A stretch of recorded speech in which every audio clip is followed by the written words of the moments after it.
Baik, kali lagi selamat pagi, selamat sahabat untuk kita semua yang di Indonesia. Ini hari Sabat tanggal 31 Mei 2025. Ini adalah Sabat terakhir di bulan ini. Dan kita akan melanjutkan kita punya pelajaran dari buku Counter Living. Dan saat ini kita akan memasuki chapter 6 ya. Tentang berkoloni ya. Tidak boleh berkoloni di pusat-pusat lembaga ya. Tapi sebelum kita mulai, ini saya coba ambil beberapa eh, poin-poin ya, apa itu kendala-kendala ketika kita hidup di pedesaan dan apa janji-janji Tuhan kepada kita dari pelajaran yang sudah kita pelajari sebelumnya. Jadi ini sedikit review dan ini lebih fokus ya apa dia punya kendala dan apa janji Tuhan untuk kita ya, janji Tuhan untuk kita. Jadi ketika kita akan country living ya, ini buku Counter Living ini sama seperti yang dikasih tahu ya waktu lalu. Ini seperti manual booknya kita ya. Bila kita ada barang-barang elektronik atau kendaraan, ini ada manual booknya. Begitu juga ketika kita mau Counter Living, ada manual booknya ini yaitu Counter Living. Jadi ada petunjuk apa yang harus kita lakukan ketika kita akan Counter Living. Di bab-bab awal, di bab-bab 1 sampai 3 kita dibilang ya, kenapa kita harus country living. Di mana kehidupan di kota seperti apa, akan ada malapetaka, malapetaka, akan ada banyak sekali apa namanya gangguan, banyak polusi di kota, tidak sehat, lingkungan untuk perkembangan anak-anak kita tidak bagus. Itu yang dibilang ya, alasan-alasan kenapa kita harus meninggalkan kota. Dan di chapter 4 ini tentang apa yang harus kita lakukan di sana ya. Dan kita tahu pekerjaan yang utama ketika kita mau country living adalah bertani. Nah, ini ada beberapa kendala ketika kita akan hidup di pedesaan ya. Ini pertama dibilang ada kegagalan atau kekecewaan. Ini yang saya rangkum dan saudara mungkin akan tambahkan nanti. Jadi ini kita bisa baca di ada kutipannya dibilang kita tidak boleh berkecil hati karena kegagalan yang nyata dalam hal-hal duniawi atau kecewa karena penundaan. Mungkin ada gagal panen atau hasilnya lambat. Ini ada putus asa ya di sini. Ini dia punya masalahnya ini. Jadi mungkin saudara-saudara yang sudah country living sudah pernah mengalami ya. Hidup di country living nggak selamanya mulus ya. Ini apalagi di awal-awal ya saudara-saudara yang baru mau menyesuaikan diri ya. Akan ada mungkin sedikit kegagalan dan ini akan terjadi ya karena kita belum terbiasa. Mungkin ada hal-hal pasti ya, ya akan ada hal-hal seperti ini ya. Jadi ini dia punya solusi ini ya di kutipan yang sama dibilang kita harus mengolah tanah tersebut dengan gembira, penuh harapan, penuh rasa syukur, mempercayai bahwa bumi menyimpan kekayaan di pangkuannya untuk diraih para pekerja beriman. Simpanan lebih berharga dari emas ataupun perak. Jadi ini menjadi kekuatan di satu paragraf itu dia kasih dia punya masalah tetapi ada solusinya langsung di situ ya. Jadi akan ada kegagalan, tetapi Tuhan berjanji ada solusinya ya, bahwa kalau kita mengolah tanah itu dengan gembira, penuh rasa syukur, ini bumi ini menyimpan dia punya apa? Kekayaan ya, dan itu akan ada hasilnya, akan ada hasilnya. Terus masalah yang kedua adalah ini ketidakmampuan atau ketidakinginan mengolah tanah. Ini udah bilang banyak yang tidak ingin mendapatkan roti lewat keringat di kening mereka, dan mereka menolak untuk mengolah tanah. Ini kenapa? Masalahnya kenapa mereka tidak mau mengolah tanah? Ini mindsetnya. Ini mindset kebanyakan orang bertani itu pekerjaan rendahan, pekerjaan budak. Pekerjaan budak itu mindset selama ini sudah tertanam di pikiran kita. Saya pikir cuman eh, orang Indonesia aja yang pikir begitu ya.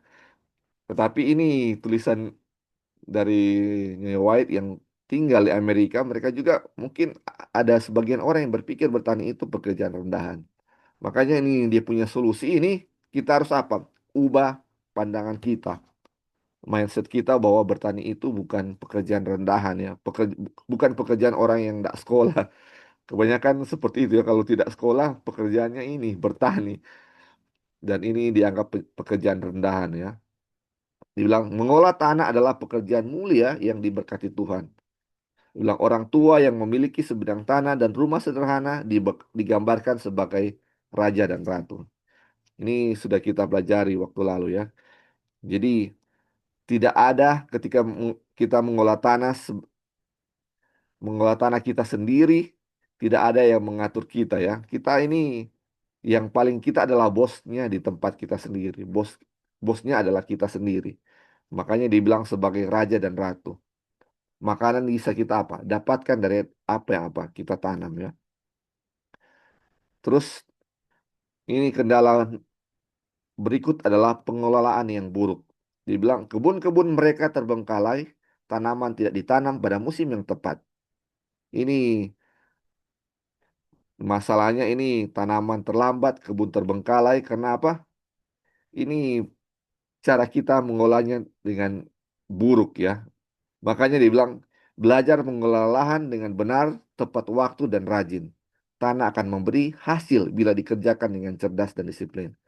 Saudara-saudara, ini dalam country living ini juga ini perlu suatu kerajinan ya, saudara-saudara.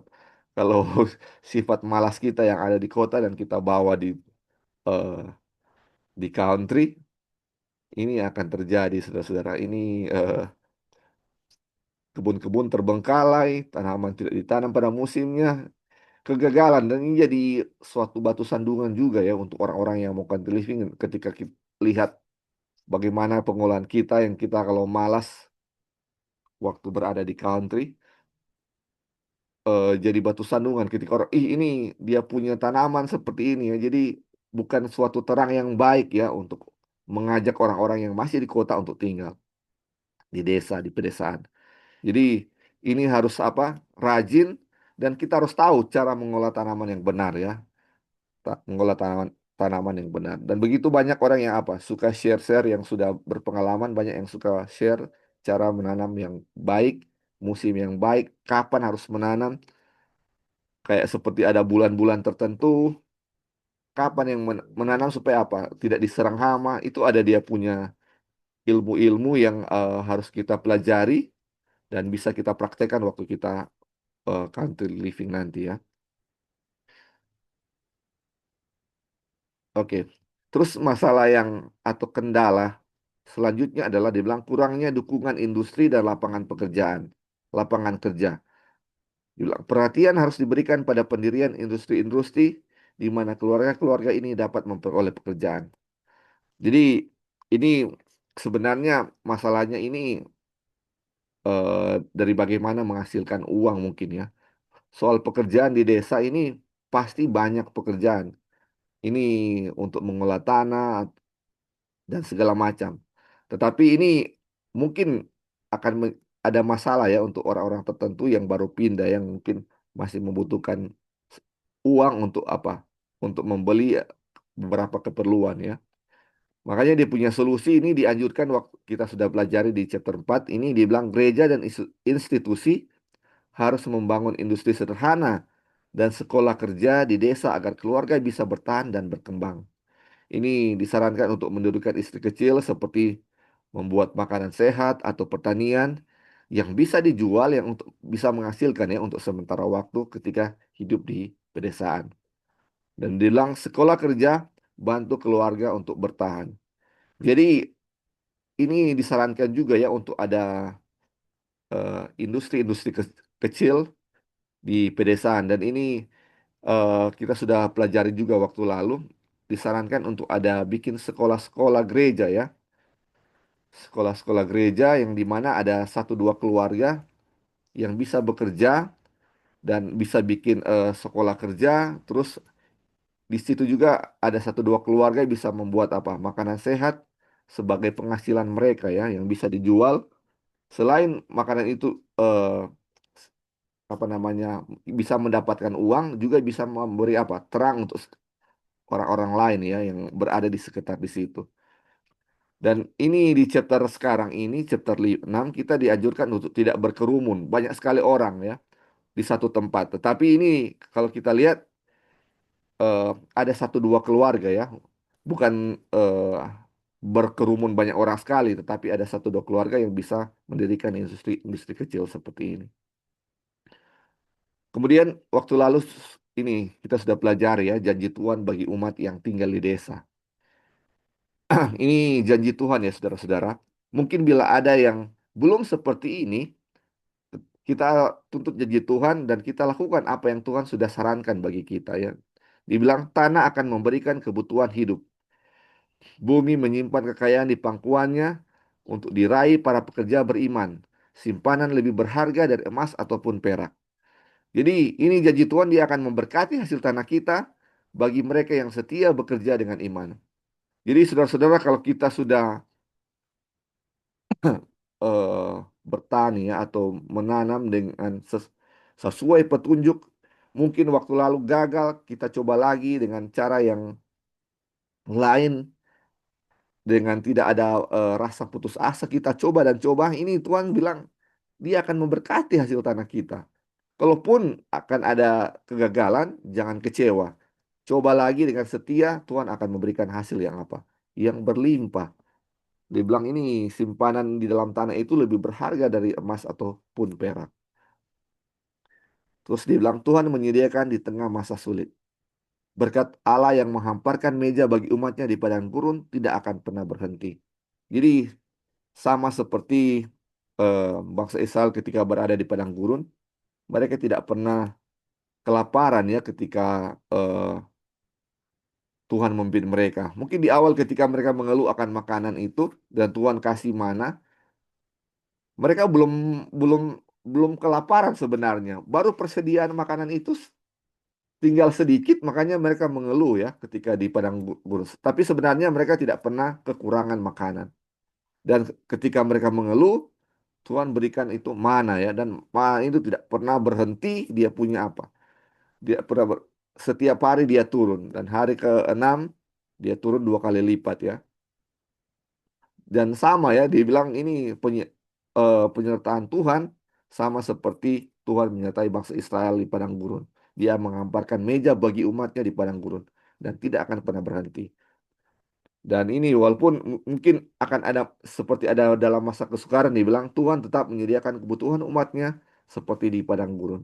Jadi ini janji Tuhan ya saudara-saudara. Janji Tuhan, dan Tuhan tidak pernah gagal, Tuhan tidak pernah berdusta. Apa yang dijanjikannya akan Dia berikan bagi kita.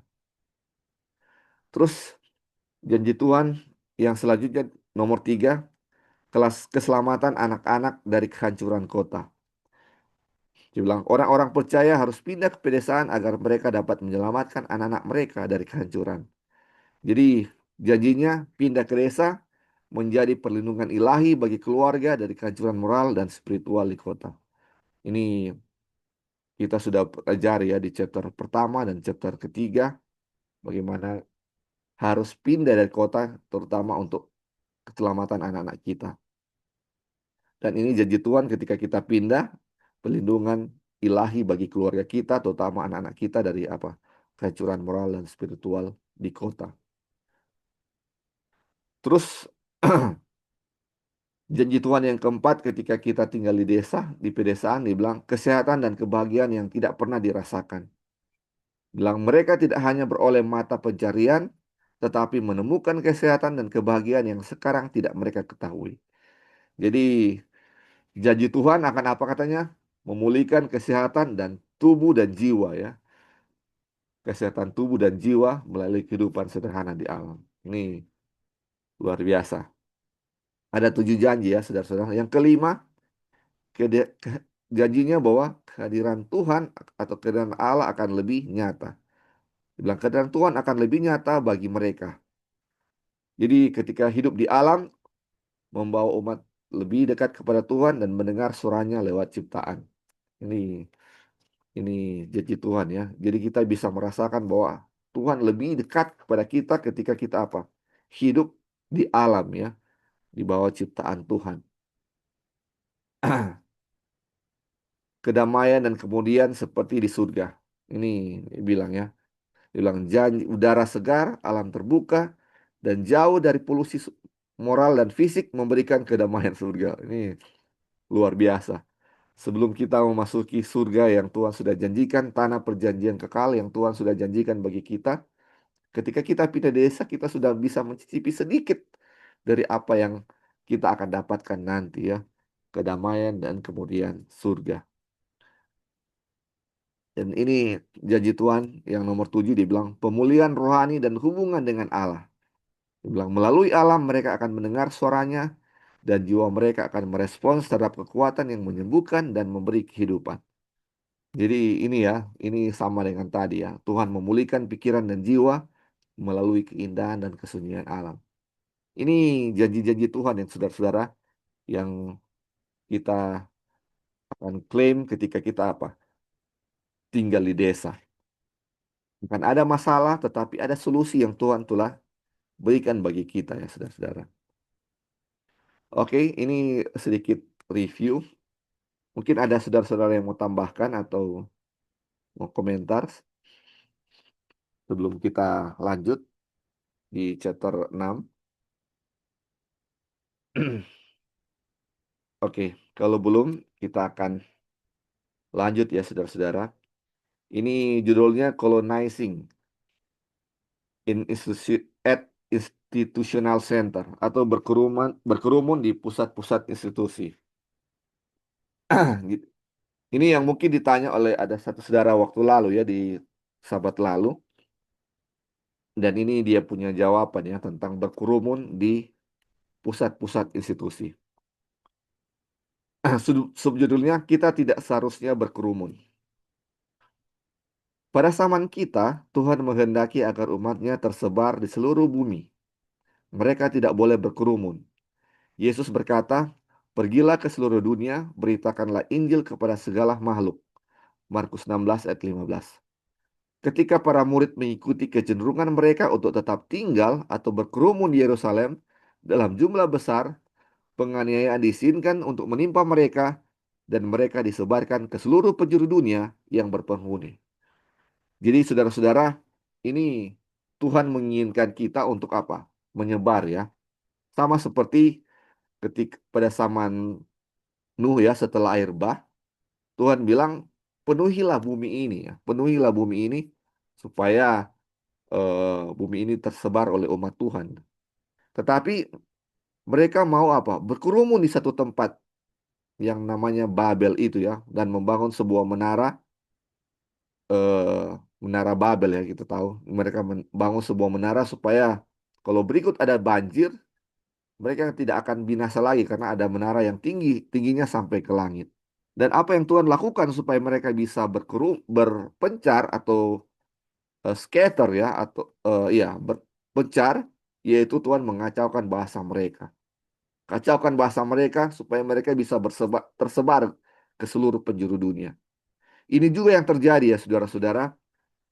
Manusia suka sekali berkerumun ya di satu tempat mungkin lebih nyaman apabila misalnya dengan orang yang seiman misalnya kita eh, di satu desa atau satu kampung orang Advent semua misalnya itu rasanya bahagia ya tapi itu maksud Tuhan bukan seperti itu ketika orang umat Tuhan mulai berkerumun di Yerusalem apa yang Tuhan lakukan dia izinkan ada apa ada penganiayaan sehingga orang-orang umat Tuhan tercerai-berai ya ke seluruh penduduk dunia juru dunia apa tujuannya agar orang-orang lain yang penjuru dunia yang lain yang belum mengenal Tuhan bisa mengenal Tuhan.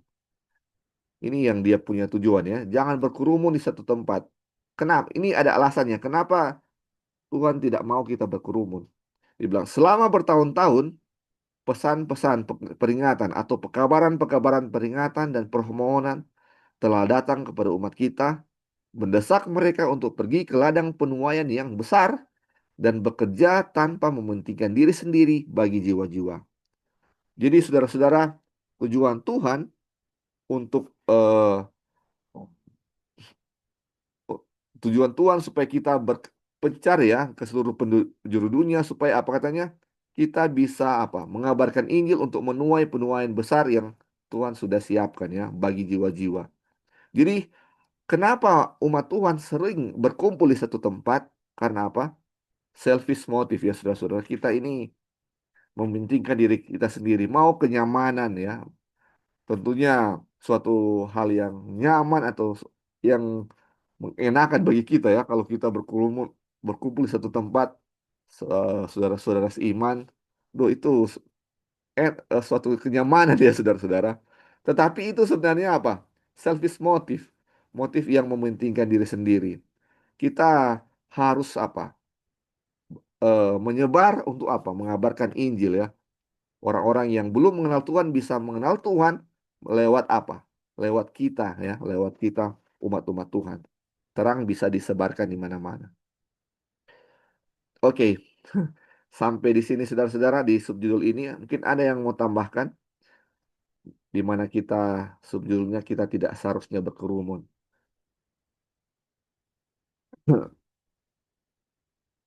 Oke, kalau belum ada kita lanjut ya saudara-saudara. Kita lanjut. Ini subjudulnya menyebar ke tempat yang belum diperingatkan atau belum terjangkau ya. Banyak anggota gereja-gereja besar kita yang tidak melakukan apa-apa.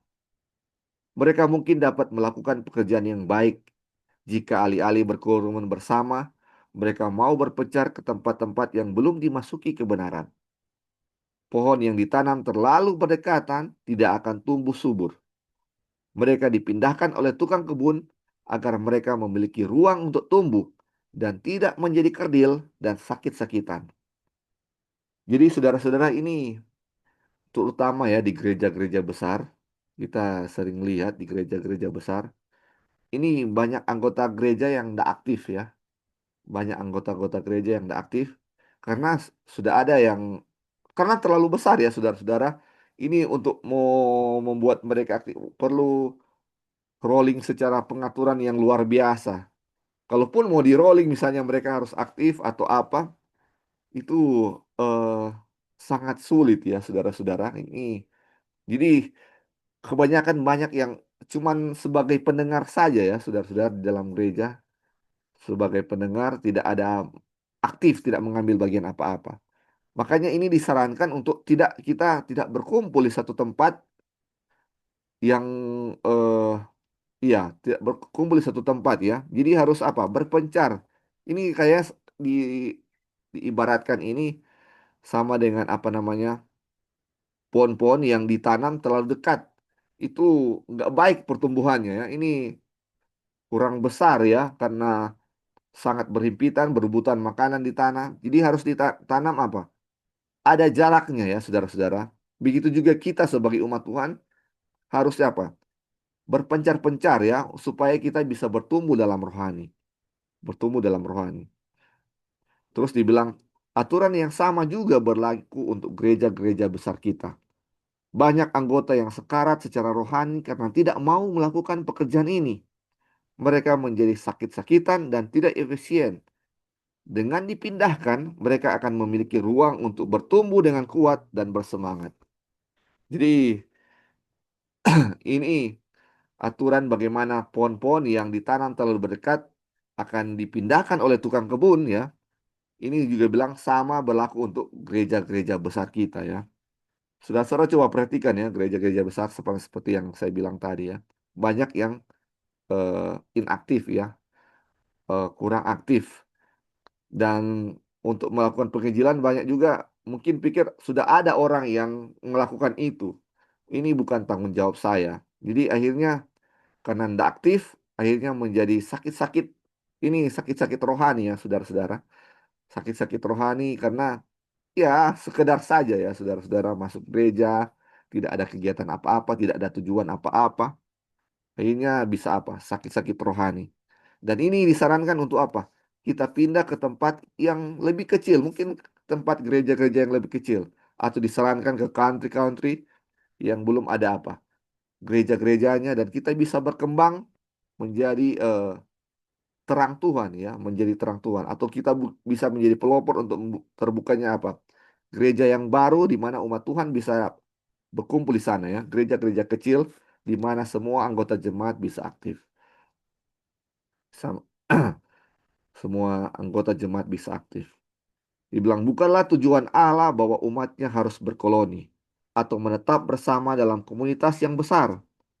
Murid-murid Kristus adalah wakil-wakilnya di bumi, dan Allah merancang agar mereka tersebar di seluruh negeri, di kota-kota besar dan kecil, sebagai terang di tengah-tengah kegelapan dunia. Mereka harus menjadi misionaris-misionaris Allah dengan iman dan perbuatan mereka, bersaksi tentang semakin dekatnya kedatangan Juru Selamat. Jadi sangat jelas ya saudara-saudara, tujuan Allah adalah bahwa umatnya jangan berkeloni, harus terpencar ya. Umat Tuhan ada di mana-mana, menjadi terang di mana-mana ya saudara-saudara. Supaya bisa mengabarkan bahwa Tuhan segera datang, Tuhan segera datang, Tuhan segera datang. Ini kita harus sama seperti apa? Menjadi misionaris Allah di berbagai tempat ya, di berbagai tempat. Oke, saudara-saudara, ada yang mau tambahkan? Ini luar biasa ya ini. Selamat pagi. Ya, selamat. Ya, silakan, Sister. Selamat pagi. Saya bukan mau entahlah yang mau bilang tambahkan atau mau pertanyaan ya. Oh ya, Kan silakan. karena di sini kan bilang tidak boleh berkoloni kan. Hmm, Tuh, bilang tidak boleh berkoloni. Kalau contoh kayak em, saya mungkin langsung sebut aja nama tempatnya ya. ya, Mungkin ada beberapa teman yang sudah ke sana dan mau niat ke sana. Tapi saya secara ini saya langsung terfikirkan yang saya dapatkan mungkin bukan sekedar tempat tinggal saja yang tidak mungkin bukan tidak boleh hidup berkoloni, termasuk juga dalam hal penginjilan kayaknya ya. ya. Tidak tidak disarankan untuk hanya berkoloni tapi harus pergi berpencar. Hmm, Kalau kayak di contohnya langsung saya kasih contoh aja tempatnya.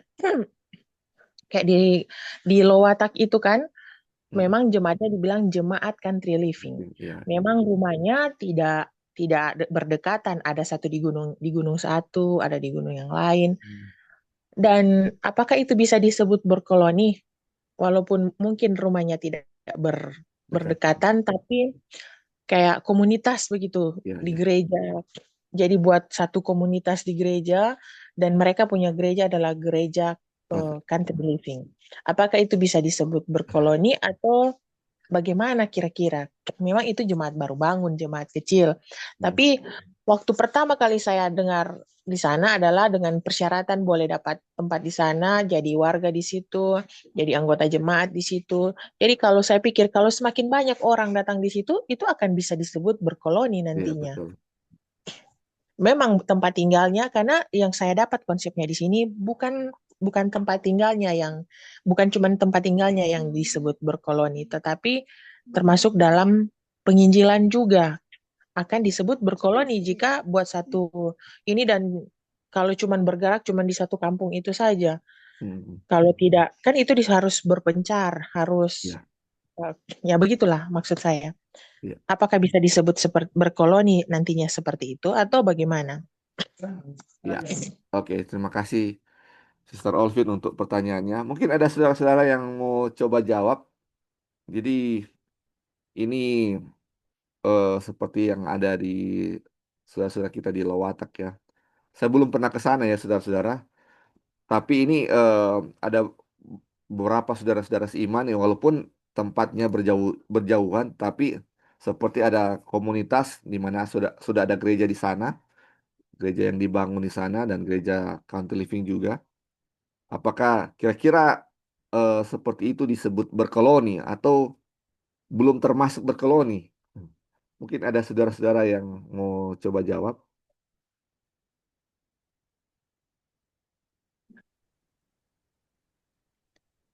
Silakan. Kalau Li Ya, boleh ya, tambahan ya, silakan, sedikit tuh. silakan. Jadi mungkin tuh maksud dari Tuhan untuk jangan berkoloni Iya, ini kan tujuan agar Injil bisa tersebar luas dan iya, iya.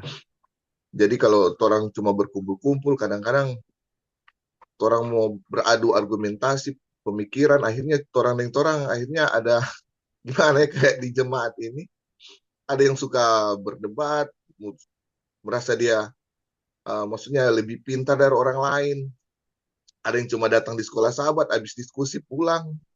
Jadi kan cuma berkumpul-kumpul begini kayak, cuma di seputar-seputar orang lah. Tapi kak, maksudnya Tuhan, mungkin orang berpencar supaya orang bisa mengabarkan Injil gitu ke tempat-tempat yang lain. Nah. Bisa orang-orang yang luar terjangkau. Nah. Kalau orang cuma berkumpul saja, ya cuma ada roh perdebatan, waktu saling merasa diri lebih benar dari orang lain dan lain-lain. Mungkin itu tujuannya sih, bukan salahnya berkoloni di Sinding situ, tapi tujuannya itu mungkin untuk orang menyebar untuk pekabaran Injil mungkin itu, Li. Thank you. Ya, oke. Terima kasih. Ini ada jawaban dulu dari brother eh, CH CH ya. Ini dia bilang ini gereja ini sebagai basic penginjilan, tetapi umatnya bisa berpencar ya untuk mengabarkan Injil. Jadi mungkin ya saudara-saudara ini jawaban dari saya juga ya. Mungkin kita tahu ya ini dalam untuk menemukan tempat untuk country living itu bukan perkara yang gampang ya. Mungkin kendala kita juga uang tidak ada untuk membeli lahan kan perlu uang. Apalagi mau bangun tempat itu semuanya perlu dana. Dan kebanyakan dari kita itu masalahnya dari dana ini ya. Nah, dari dana ini. Jadi mungkin ketika ada suatu tempat yang digratiskan kepada kita dan kita bisa ke sana, kenapa tidak ya kita ke sana? Dan ini ya makanya ketika kita dapat tempat di sana, kita bangun suatu tempat tinggal dan bisa berkebun dan ternyata banyak umat Tuhan juga yang lain di sana ya. Ini kalau di chapter 4 kita lihat ya, ini sebenarnya kita bisa bangun sebuah industri kecil yang bisa saling mendukung, bisa juga membangun. Ini sudah dibangun gereja, bisa juga dibangun sekolah di sana. Ah, ini dibilang ya, di situ dari tempat itu belajar untuk saling menguatkan sebagai bekal untuk melayani kemana saja Tuhan akan ditunjuk. Ya, betul juga ya saudara-saudara.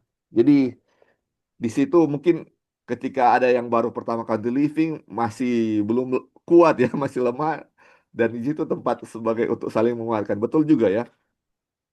Makanya ini kita harus ini ya bagaimana tujuan kita ya adalah bagaimana kita tidak menjadi seperti apa namanya selfish motive di mana kebanyakan orang berpikir ya untuk country living itu hanya untuk tinggal menyendiri, bagaimana hubungan saya dengan Tuhan dan sudah tidak peduli dengan orang lain di luar sana. Itu yang menjadi suatu kesalahan ya ketika kita country living dan menjadi eh, nggak peduli dengan orang lain.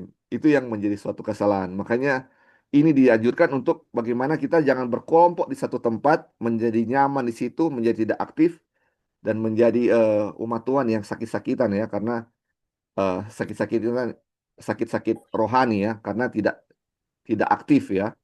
Makanya kalaupun misalnya di satu tempat dan tidak berdekatan ya, berjauhan dan hari Sabat mungkin kita berkumpul di satu gereja yang sama, kita bisa saling menguatkan dan bikinlah suatu apa? Rencana untuk apa? Penginjilan di tempat yang lain agar apa?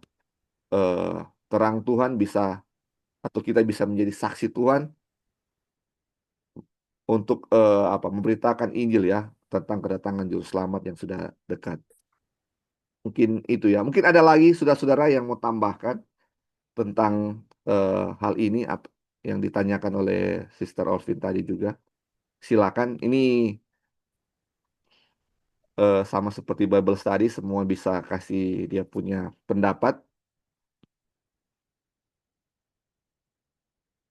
Nah, atau ada masukan dari Sister Olvin, silakan tentang tanggapan dari saudara-saudara yang sudah kasih tanggapan. Ya sih, kalau saya memang ya karena di sini kan bilang memang komunitas gereja itu ya kayak banyak anggota-anggota gereja yang besar, bukan cuman besar, termasuk yang kecil sekarang kan memang hanya sekedar aja pergi ke gereja, tidak ada apa ya, Buat tidak ada apa-apa. kegiatan yang Kegiatan ya apa. tidak ada kegiatan jangkauan keluar begitu. Jadi Hmm. maksud saya kalau memang orang hanya berkoloni begitu dan hanya maksudnya bergereja saja tanpa ada kayak pelatihan untuk pergi penginjilan keluar dan ada apa itu kan bisa saja nanti disebut dengan berkoloni. Jadi makanya saya pikir aduh jangan-jangan di satu perkumpulan bahkan di gereja saya yang kecil ini pun disebut berkoloni. Hmm. Walaupun ini kan di desa ya. Namanya orang-orang di desa mau suruh country living di mana lagi sudah tinggal di Iya, desa tuh. iya, iya betul. Dan tapi kan tidak semua orang yang tinggal di desa ini punya pekabaran ini dan juga terbebani dengan pekerjaan penginjilan. Hanya sekedar saja yang penting kita sudah hadir di gereja. Hmm. Jadi seperti itu. Jadi ya memang semua benar gereja adalah tempat di Iya, mana orang orang berkumpul untuk membicarakan tentang pelayanan Injil, pelayanan keluar seperti apa. Seperti itu. iya. Oke, terima kasih, Sister Alvin. Jadi, iya, ini kita harus lebih hati-hati ya. Ini terutama ya, ini sedangkan Sister Alvin bilang gereja-gereja kecil tadi ini banyak juga yang nggak aktif ya, apalagi gereja-gereja yang besar. Jadi, bila kita ada di salah satu ya gereja besar ini, kita harus lihat juga ya apa yang harus kita lakukan. Jangan eh, kita tidak aktif atau bisa saja. Makanya mungkin dibuat sekolah sahabat cabang ya yang bisa menjangkau di daerah-daerah tertentu. Jadi harus aktif ya saudara-saudara. Ini makanya saran Tuhan, kalau misalnya kita berada di suatu yang jemaat yang besar, kita bisa pindah ke lebih yang kecil atau bisa membangun sekolah sahabat cabang yang baru di mana yang kita bisa menjangkau, bisa lebih aktif untuk menjangkau orang-orang lain ya. Dan kita tidak hanya apa, berdiam diri saja. Oke, kita lanjut ya, saudara-saudara. Ini subjudulnya, di mana ada kesempatan untuk mencari penghidupan. Anggota-anggota awam di gereja-gereja kita dapat menyelesaikan pekerjaan yang sampai saat ini baru saja mereka mulai. Janganlah seorang pun pindah ke tempat-tempat baru hanya demi keuntungan duniawi. Tetapi di mana ada kesempatan untuk memperoleh mata pencarian, biarlah keluarga-keluarga yang berlandaskan kebenaran, satu atau dua keluarga di suatu tempat, masuk ke sana untuk bekerja sebagai misionaris. Jadi ini disarankan ya, satu atau dua keluarga ya, di suatu tempat untuk bekerja sebagai misionaris. Mereka harus merasakan kasih kepada jiwa-jiwa, beban pekerjaan bagi mereka, dan harus menjadikannya sebagai pelajaran untuk membawa mereka ke dalam kebenaran. Mereka dapat membagikan buku-buku terbitan kita, mengadakan pertemuan di rumah-rumah mereka, berkenalan dengan tetangga-tetangga mereka, dan mengundang mereka untuk datang ke tempat pertemuan-pertemuan ini. Dengan demikian, mereka dapat membiarkan terang mereka bersinar dalam pekerjaan-pekerjaan yang baik. Jadi, ini kita disarankan untuk cari suatu tempat di mana kita bisa bekerja, suatu country ya ini, dan kita ada satu dua keluarga di sana, dan kita bisa apa namanya membagikan ini ya, kita punya terang kepada mereka. Mungkin kita berkenalan dengan orang-orang di situ, adakan pertemuan-pertemuan kecil, bagikan buku-buku. Ini yang disarankan ya, saudara-saudara. Dan ini seperti kalau tidak salah ya, saya belum pernah ikut misionari, one person misionari, tapi mungkin kalau tidak salah, kalau teman-teman kita itu yang pergi ke ladang-ladang mereka, mereka dikirim dua-dua orang ya ke sana, ke lahan ladang baru, dan ini yang dilakukan mungkin di sana ya, kasih perkabaran lewat buku-buku atau pertemuan, berkenalan dengan eh, apa namanya penduduk setempat, dan dengan demikian mereka dapat apa dibilang, dapat membiarkan terang mereka bersinar dalam pekerjaan-pekerjaan yang baik. Dan ini itu yang dilakukan ya misioner-misionari, dan kita juga ya bisa juga seperti itu, satu dua keluarga melakukan hal yang sama. Ini eh, yang disarankan Tuhan ya untuk bagaimana kita mengabarkan Injil kepada orang lain. Selain kita bisa mendapat tempat untuk country living, itu juga tujuan utama untuk memberitakan Injil di ladang yang baru ya. Ya, mungkin ada yang mau tambahkan, saudara-saudara? Ini sesuai dengan kutipan ini.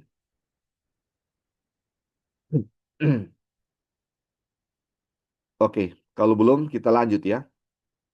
Jangan biarkan daya tarik institusi memikat Anda. Nah, ini menarik ya, saudara-saudara. Bagi mereka yang ingin tinggal dekat dengan rumah penerbitan kita atau sanatorium dan sekolah kita di Tacoma Park, sebaiknya berkonsultasi terlebih dahulu sebelum pindah. Kepada mereka yang memandang Mountain View sebagai tempat yang baik untuk tinggal, karena Pacific Press akan didirikan di sana, saya akan mengatakan, carilah di bagian dunia lain yang membutuhkan terang yang telah Anda terima dengan penuh kepercayaan. Ingatlah bahwa Allah telah memberikan kepada setiap orang pekerjaannya. Pilihlah suatu tempat di mana Anda akan memiliki kesempatan untuk membiarkan terang Anda bersinar di tengah kegelapan moral. Jadi saudara-saudara, ini kebanyakan yang terjadi ya saudara-saudara, ketika ada rumah sakit atau sanatorium, ada sekolah, ada publishing house atau penerbitan ya. Ini banyak umat Tuhan yang berkerumun tinggal di sana. Suka di tempat yang iya, di tempat di mana institusi itu ada ya, saudara-saudara. Nah, kita baca lanjut ya. Hal ini selalu terjadi di mana sebuah institusi didirikan di suatu tempat. Ada banyak keluarga yang ingin tinggal di sekitarnya. Ini telah terjadi di Battle Creek dan di Oakland. Dan hampir sampai setiap tempat di mana kita punya sebuah sekolah atau sanatorium. Ah, ini dibilang ya, ini bukan saja terjadi di sana, mungkin di Indonesia juga ya, di mana ada suatu institusi yang didirikan di sana, banyak umat Tuhan suka tinggal di sana. Walaupun mereka nggak bekerja di sana, mereka suka tinggal di sana, berkerumun di sana. Ini makanya dikasih nasihat bahwa jangan kita berkumpul di sana, di tempat di mana institusi Tuhan didirikan. Ini kita diajurkan untuk cari dunia yang lain, tempat yang lain yang membutuhkan terang ya, membutuhkan terang seperti yang diajurkan di atas yang kita baca tadi ya. Oke, ada yang mau tambahkan saudara-saudara dari subjudul ini, poin-poin ini? Ini sangat jelas ya. Kita tidak dianjurkan untuk berkumpul di institusi yang Tuhan dirikan ya. Jangan berkerumun di situ. Apakah di sanatorium, apakah di sekolah-sekolah, apakah di apa namanya publishing house atau penerbitan buku. Jangan berkumpul di situ ya, saudara-saudara. Terus kita lanjut. Jangan mendirikan pusat-pusat Yerusalem. Umat-umat kita dengan segala hormat tidak seharusnya menjadi sebagai pusat Yerusalem. Jangan sampai mereka berpikir karena sejumlah saudara-saudara kita yang ada di sini berhubungan dengan pekerjaan penerbitan, bahwa ini adalah tempat bagi sejumlah besar orang-orang kita untuk tinggal bersama dengan keluarga mereka. Dan biar setiap orang yang berhubungan dengan pekerjaan mampu mempertahankan dirinya sendiri untuk siap pergi apabila Tuhan memanggil dia ke tempat yang baru.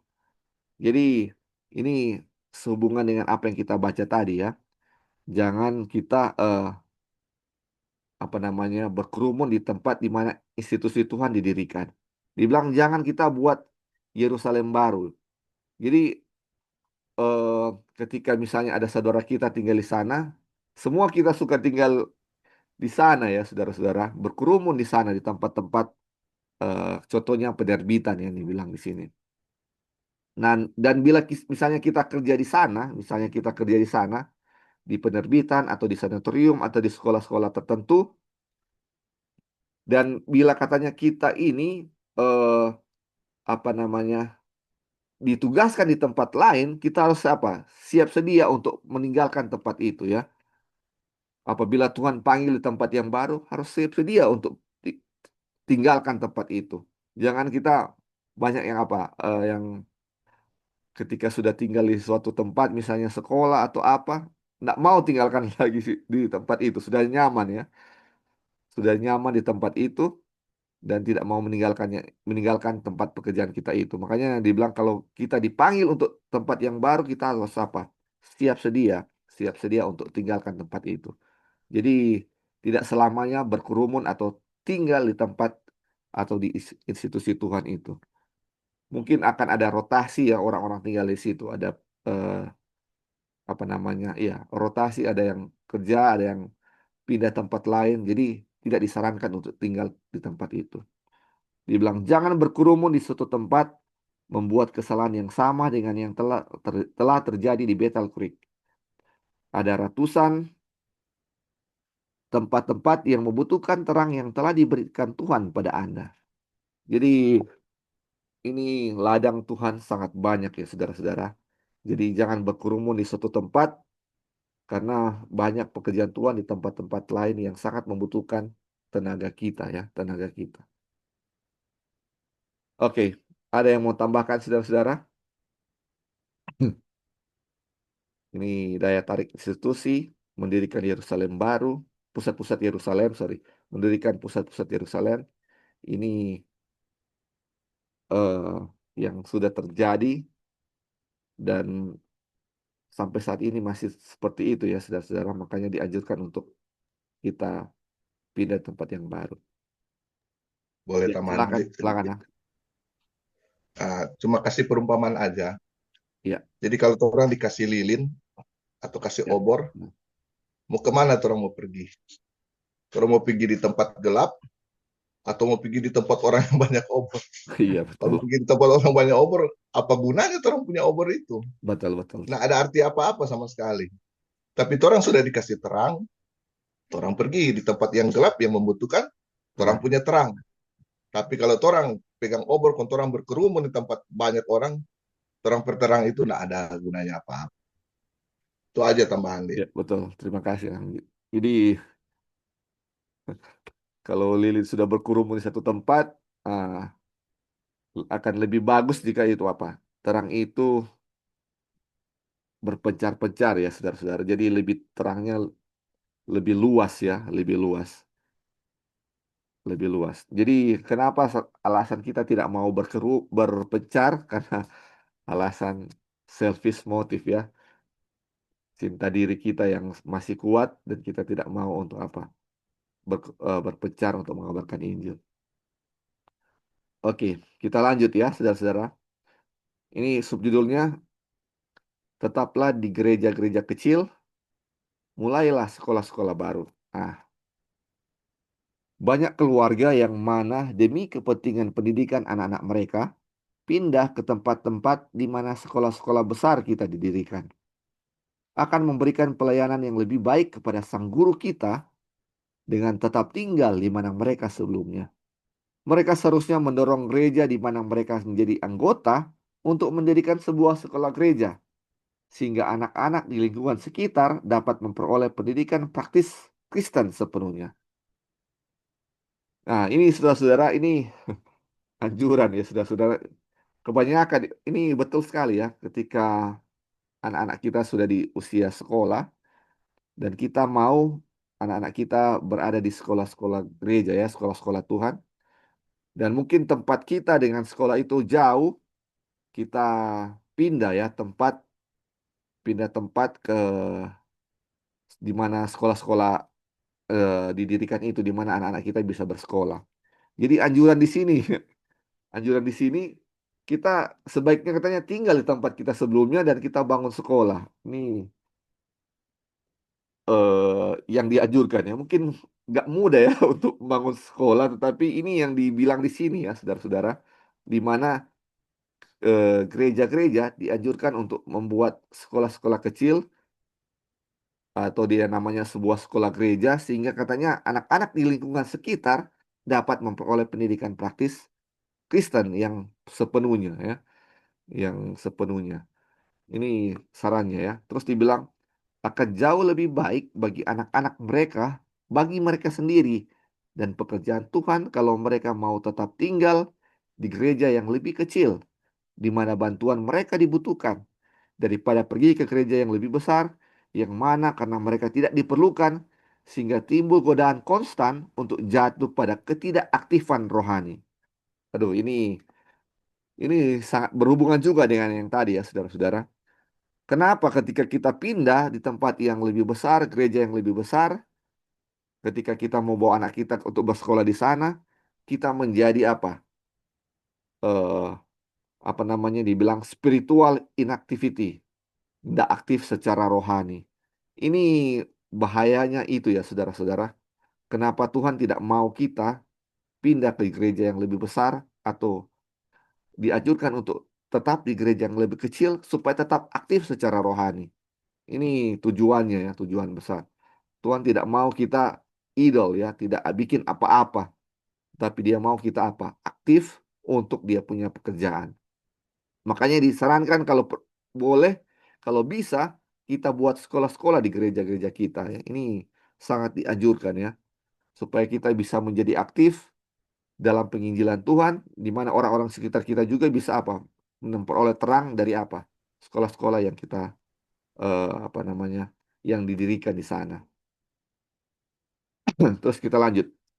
Dimanapun hanya ada sedikit pemelihara Sabat, para orang tua harus bersatu menyediakan tempat untuk sekolah sehari-hari sehingga anak-anak mereka dan para remaja dapat diajar.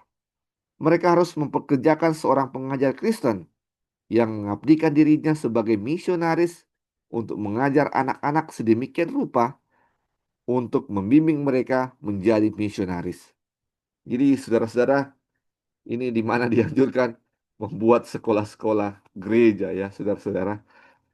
Jadi kalau di chapter 4 di mana kita dianjurkan untuk membuat atau bisa menjual makanan sehat. Sekarang kita dianjurkan untuk mendirikan sekolah-sekolah ya, sekolah-sekolah gereja. Semua tujuannya adalah bagaimana terang Tuhan bisa disebarkan kepada orang lain. Bagaimana orang lain bisa tahu tentang kebenaran Tuhan. Di bagaimana orang lain bisa tahu tentang Sabat ya ini. Karena dibilang dimanapun di dunia ini pemelihara Sabat cuma sedikit ya saudara-saudara. Makanya dianjurkan untuk berpencar di mana-mana orang-orang bisa tahu tentang kebenaran ya. Kebenaran Tuhan. Sama seperti tadi lilin dipencar-pencar supaya terangnya apa? Lebih luas. Kalau kumpul di satu tempat, terangnya cuma di sekitar situ saja. Mungkin lebih terang tetapi tidak menjangkau jangkauannya tidak terlalu luas. Ini yang dianjurkan di sini. Oke, ada saudara-saudara yang mau tambahkan saudara-saudara? Ini dianjurkan tetap di gereja kecil dan disarankan untuk bangun sekolah gereja. Ada yang mau tambahkan? Oke, ini sudah sangat jelas ya saudara-saudara. Sangat jelas. Oke, kita lanjut. Bagaimana perasaan para malaikat? Saya berpikir bagaimana perasaan para malaikat melihat akhir zaman yang semakin mendekat. Dan mereka yang mengaku memiliki pengetahuan tentang Allah dan Yesus Kristus yang telah Dia utus berkumpul bersama, berkerumun, dan menghadiri pertemuan-pertemuan dan merasa kecewa dan tidak puas jika ada banyak khotbah yang memberi keuntungan bagi jiwa mereka dan menguatkan jemaat, sementara mereka sama sekali tidak melakukan apapun. Jadi saudara-saudara ini dibilang bagaimana katanya perasaan malaikat ketika ini sudah di akhir zaman, di mana dibilang akhir dari dunia ini sudah semakin dekat. Dan di mana umat-umat Tuhan berkerumun, terus dibilang, dan ini ketika kita dengarkan khotbah, misalnya kita di jemaat yang besar, ketika kita dengar khotbah, dan kita merasa tidak puas dengan khotbah yang dibawakan, karena ini kayaknya khotbahnya tidak terlalu bagus, tidak ada suatu motivasi iman bagi kita. Kita kecewa dengan itu. Sementara kita kecewa, kita tidak melakukan apa-apa. Kita hanya mau dengar khotbah-khotbah yang menguatkan kita ya. Ini mungkin tidak salah dengan khotbah-khotbah yang menguatkan. Tetapi ketika kita fokus kita ini hanya mau mendengarkan yang seperti itu, hanya dan tidak aktif, tidak melakukan apa-apa, ini dibilang gimana ini perasaan malaikat ketika dia melihat ini. Apalagi bagaimana perasaan Kristus ketika dia melihat ini. Mungkin sangat sedih ketika umat Tuhan di akhir zaman hanya mau mendengarkan sesuatu yang menguatkan, tetapi tidak melakukan apapun.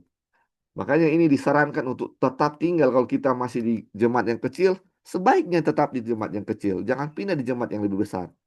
Dan untuk di jemaat yang lebih besar, disarankan untuk apa?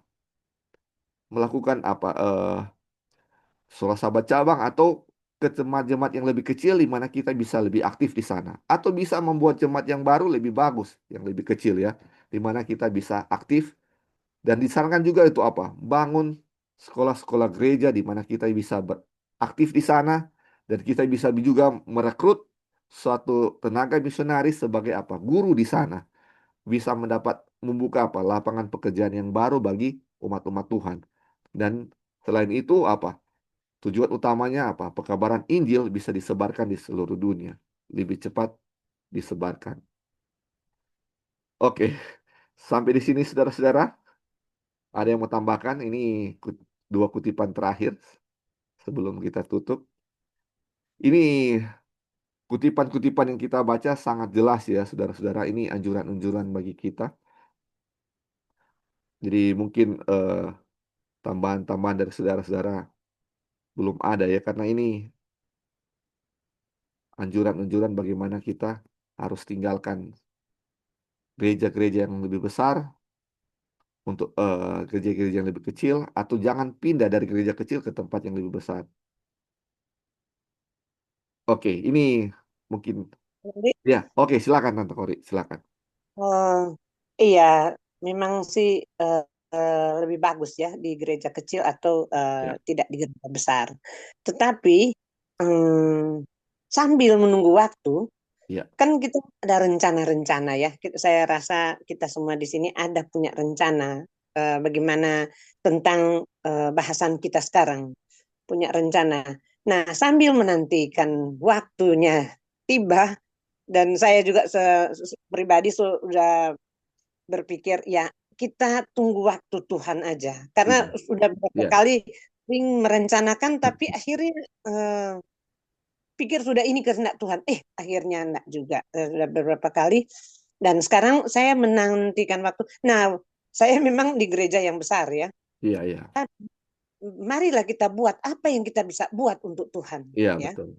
Saya Hmm, sendiri ya, saya pertahankan ada kelompok kecil dan kita iya, bisa beraktivitas di pelayanan. dalam itu dan ya sahabat kita melawat lah apa dan kita jadikan juga gereja itu memang banyak tantangan di sana. Tapi kalau kita berprinsip kita datang untuk Tuhan, kita tidak peduli dengan tantangan apapun karena banyak banyak pendapat banyak ya itulah gereja besar ya. Jadi Iya, mari kita saling mendoakan saja untuk itu. Jadi kalau memang belum sempat dan jangan buru-buru. Saya terlalu buru-buru waktu lalu kali ya. hmm, Dan jangan buru-buru dan kita saling mendoakan untuk itu.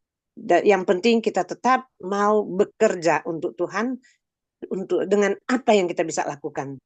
Bantu orang atau apapun itu. Terima kasih. iya. Terima kasih Tante Kori.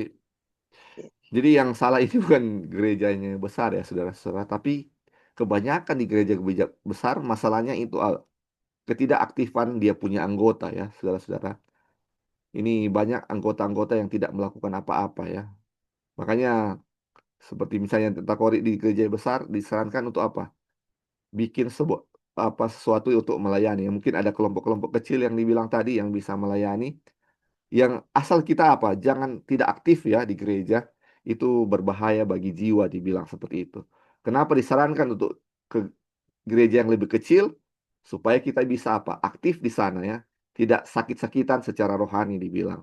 Itu dia punya tujuan utama ya, saudara-saudara. Untuk disarankan untuk apa? Ke gereja yang lebih kecil.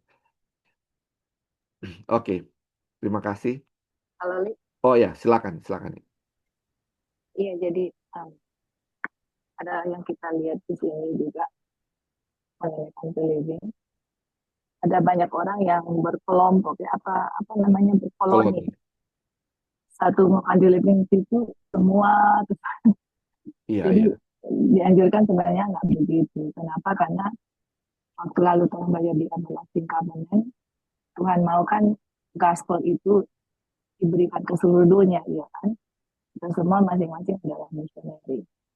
Jadi kenapa nggak boleh berkoloni supaya masing-masing orang punya tanggung jawab di tempat di mana orang pergi.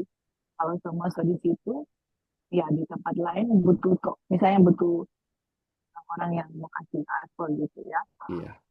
Jadi um, kalau sebanyak orang jangan jangan apa namanya mungkin 2-3 keluarga. Kalau sudah lebih dari itu mungkin kita harus berdoa dan minta Tuhan untuk tuntun di tempat di mana orang pergi. Dan juga kita experience ya sama dengan Santa Kori kalau di gereja besar memang betul um, susah berkembang karena banyak sekali orang di situ. Jadi kita lihat juga kalau di gereja kecil lebih banyak opportunity. Cuman kalau orang masih di gereja besar, kita tahu kesempatan untuk membantu itu banyak kalau orang mau aktif di situ gitu loh. Iya. Jadi kalau mau aktif itu banyak banyak yang mereka butuh walaupun gereja besar kita alami sendiri ya di gereja besar banyak sekali mereka butuh gitu. Tapi sebelum pindah ke yang kecil kalau di gereja besar biarlah orang aktif dan juga yang kita lihat juga banyak orang mengharapkan oh harus kasih dapat khotbah yang bagus gitu. Iya. Kalau khotbah nggak bagus Kecewa. udah malas ke situ, kecewa atau mau pergi di tempat lain atau mau cari yang lain. I mean, bukan kata orang di situ yang harus jadi witness. Kenapa orang yang harus minta-minta untuk kita harus dapat ini, kecewa dengan gereja begini-begini. Orang mau kemana pun pasti ada lalang dengan gandum, ya kan? Jadilah witness di mana orang berada, jadi berkat gitu. Bukannya mau tuntut untuk terima, tapi apa yang orang bisa gitu gereja. Iya. Ya mungkin itu deh yang kita tahu. Iya. Terima kasih untuk tambahannya. Ini tambahan, Li. Iya, silakan. Ya kebetulan kita pernah ambil waktu kuliah pernah ambil church growth, pertumbuhan gereja. Orang dapat di sana bahwa kalau jemaat sudah besar, kalau nak nak dibuat jemaat-jemaat kecil, banyak orang yang punya potensi-potensi besar, Iya. akhirnya nak bisa digunakan. Nah, maksudnya ada orang punya potensi itu mati dan seperti itu. Tapi waktu orang disebar ke jemaat-jemaat kecil, orang akan mau berkembang dan Betul. orang akan berkembang. Tapi kalau tetap dikumpul di jemaat besar, Potensinya karena di jemaat besar kan itu banyak orang yang iya. dia punya nak tersalur dan seperti itu. Jadi itu mungkin salah satu tujuan, orang harus berpencar itu Iya. supaya potensi-potensi yang ada di jemaat itu bisa diberikan di jemaat-jemaat yang lain. Itu. Iya, atau sekarang juga banyak yang namanya pemekaran jemaat ya. Kalau sudah besar, disarankan untuk apa? Mekar ya, bagi dua atau apa, bikin gereja yang baru ya. Betul ya, karena kebanyakan itu yang menjadi masalah. Banyak potensi-potensi umat Tuhan, bakat-bakat umat Tuhan yang dapat digunakan untuk pekerjaan Tuhan tidak tergali ya ketika mereka berkumpul bersama-sama di satu jemaat yang besar.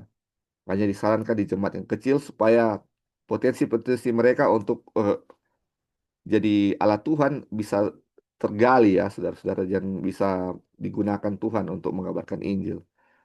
Itu yang disarankan ya, disarankan untuk ke jemaat-jemaat yang lebih kecil. Oke, mungkin ada lagi ya, saudara-saudara. Oke, kalau tidak ada kita lanjut ya. Ini kutipan terakhir dan ini ya sama seperti yang sudah kita baca tadi ya. Ini bertumbuh dan berkembang tapi tidak terpusat. Orang-orang didorong untuk berpusat di Bethel Creek dan mereka membayar persepuluhan mereka dan memberikan pengaruh mereka untuk membangun Yerusalem modern yang tidak sesuai dengan perintah Tuhan. Dalam pekerjaan ini, tempat-tempat lain yang tidak mendapatkan fasilitas yang seharusnya mereka dapatkan. Jadi ini saudara-saudara, ketika waktu di zaman Ellen White ya, dia punya pusat gereja itu ada di Bethel Creek dan banyak orang yang berkumpul di sana ya, banyak yang tinggal di sana sesama umat Tuhan. Mereka membayar perpuluhan dan dia punya dana di sana sangat besar. Tetapi dibilang ini dan dia punya ya karena dana di sana besar, fasilitas-fasilitas yang itu fasilitas dibangun di sana ya. Dan apa yang terjadi tempat-tempat lain yang memerlukan fasilitas ini mereka tidak dapatkan ya. Karena umat Tuhan berkumpul di satu tempat. Makanya dianjurkan untuk menyebar supaya di tempat-tempat lain yang memerlukan fasilitas seperti sekolah atau penerbitan, sanitorium bisa ada ya, bisa merata supaya apa namanya pekerjaan Tuhan di mana-mana bisa merata. Terus dibilang, perluaslah, sebarkanlah, ya, tetapi jangan di satu tempat saja. Pergilah dan dirikan pusat-pusat pengaruh di tempat-tempat di mana belum ada apa-apa, atau hampir tidak ada apa-apa yang telah dilakukan. Pecahkanlah masa yang telah terkonsolidasi itu. Sebarkan sinar keselamatan dan pancarkan terang ke sudut-sudut bumi yang gelap. Jadi, saudara-saudara, ini disarankan untuk kita apa? Perluas, sebarkan ini Injil Tuhan ya. Dibilang pergilah dan dirikan pusat-pusat pengaruh di tempat-tempat yang belum ada pengaruh apa-apa. Jadi sama seperti tadi ya, pergilah bangun apa? Sekolah-sekolah gereja yang belum ada di tempat-tempat kita ya ketika kita tinggal ya. Atau sanitorium atau tempat makanan-makanan sehat. Kita bikin tempat-tempat yang belum ada ya. Jangan kita pusatkan di satu tempat. Itu yang terjadi ini ya. Tujuannya satu ya, supaya terang pekabaran Tuhan bisa disebarkan di seluruh dunia. Karena ini dibilang apa? Ini kita sudah apa? Berada di akhir zaman yang semakin dekat. Kita sudah di ujung akhir zaman ya, sudah sangat dekat. Dan ini kadang-kadang kita pikir ya saudara-saudara ketika kita mau country living, hidup di pedesaan, sudah nggak ada tujuan apa-apa. Pekerjaan kita sudah seperti itu, sudah kita bertanam, kita dapat hasil, kita menikmati alam dan sudah tenang sekali, sudah nggak ada tanggung jawab apa-apa. Bukan seperti itu ya saudara-saudara. Kita ada tanggung jawab untuk apa? Masih untuk mengabarkan Injil kepada orang-orang lain. Jadi ini ya saudara-saudara, ini tujuannya ini ya. Dia punya apa yang Tuhan sarankan seperti ini. Inilah manualnya ketika kita mau country living. Bukan hanya untuk kepentingan diri kita sendiri, mau cari kenyamanan, kesehatan dan lain-lain, tapi tidak mempedulikan keselamatan orang lain. Itu akan jadi salah besar dan itu akan menjadi motif yang memberikan diri sendiri atau selfish motif ya saudara-saudara. Jadi harus unselfish ya, di mana ketika kita mendapatkan apa yang Tuhan sudah berikan, misalnya kita sudah dapatkan tanah, rumah yang di pedesaan, kita juga harus memikirkan bagaimana untuk apa bisa menjangkau orang lain. Oke, sampai di sini saudara-saudara. Sebelum kita Boleh tutup ada tambahan, Li? tambahan. Ya, silakan, silakan. Oke. Jadi memang rencana Tuhan dari awal kan Berpencar ya. berpencar dan penuhilah bumi kan. Makanya Babel dikacaukan karena mereka mendirikan satu kota yang besar kan sampai ke langit kan. Makanya Iya, bahasa dikacaukan untuk itu. Karena itu bukan tujuan Tuhan. Cuma jadi masalah sekarang banyak yang mendirikan gereja-gereja di daerah-daerah terpencil. Setelah sudah ada gereja, orang punya pusat ke pembangunan gereja, bukan ke penginjilan. Bagaimana gereja itu mau diperbaiki, mau dikasih bagus. Orang pengalaman di jemaat orang, gereja pertama itu cuma dari apa? Dari kelapa, dari batang kelapa. Wah, senang sekali jemaat kecil kok senang-senang dan beku baik semua. Tapi setelah bangun gereja yang baru, lebih megah, lebih mewah ya, anggota-anggota gereja mulai berkelompok-kelompok. Nggak seperti suasana di gereja yang awal. Jadi kita pikir, ngapain untuk bangun gereja-gereja yang mewah dan apa, kalau orang punya tujuan itu bukan penginjilan. Jadi kadang-kadang kita lihat, ada yang sudah buka ladang baru di tempat-tempat yang kecil, tapi fokusnya di pembangunan gereja gitu, bukan di pelayanan ke bagaimana mendirikan tempat-tempat yang baru ya, yang lebih sederhana dan walaupun orang berbakti di tempat sederhana, yang penting Tuhan hadir di situ. Jadi bukan fokus di pembangunan seperti itu. Iya, iya, Jadi itu aja tambahan. iya. Itu hanya jadi itu juga menjadi pertimbangan kita ya. Jadi kadang-kadang kita fokus di bangunannya yang megah, bukan di mana bagaimana pertumbuhan umat di sana ya. Ini di ini tidak ada pernah disinggung ya tentang bangunan seperti apa. Tapi itu ya, Tuhan itu adalah Tuhan yang sederhana. Jadi fokus kita sebenarnya bukan bangunan yang megah, tetapi bagaimana pertumbuhan anggota jemaat ya, bertumbuh dan berkembang, walaupun sangat sederhana. Oke, ada tambahan lagi saudara-saudara sebelum kita tutup dalam doa.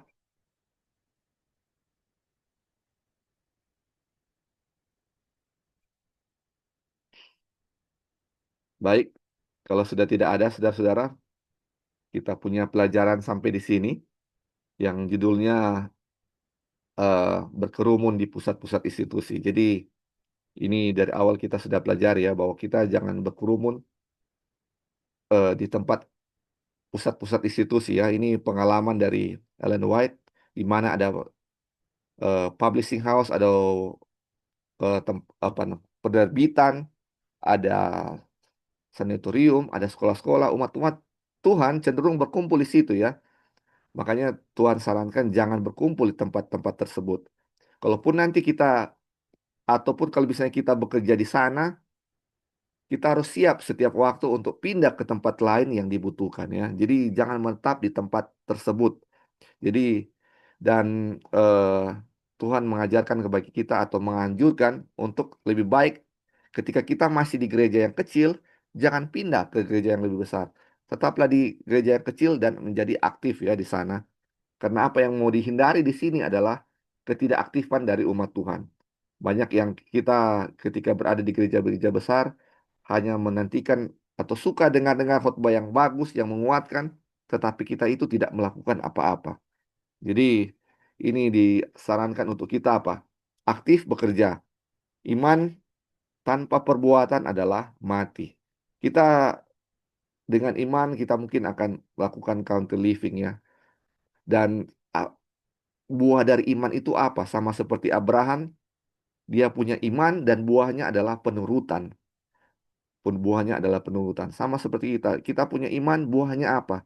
Buahnya bagaimana kita mau iman kita diketahui juga orang lain. Terang kita tidak dibiarkan kita tutup terang kita dengan gantang di suatu tempat. Tetapi biarlah kita membuat terang kita bercahaya, kita pergi ke tempat-tempat yang membutuhkan. Dan saran-saran Tuhan bila kita ada kesempatan untuk bisa bangun sekolah gereja atau membuat eh, makanan-makanan sehat yang bisa menjadi terang untuk orang lain, berguna bagi orang lain, itu sangat disarankan ya. Dan bukan hanya berdiam diri, misalnya kita sudah di country dan tidak melakukan apa-apapun, itu suatu hal yang salah. Jadi itu adalah dibilang selfish motive atau motif yang mementingkan diri sendiri. Jadi biarlah hidup kita bukan hanya untuk kita sendiri, tapi hidup kita juga untuk keselamatan orang lain. Pelajaran kita sampai di sini saya bawa dalam nama Yesus.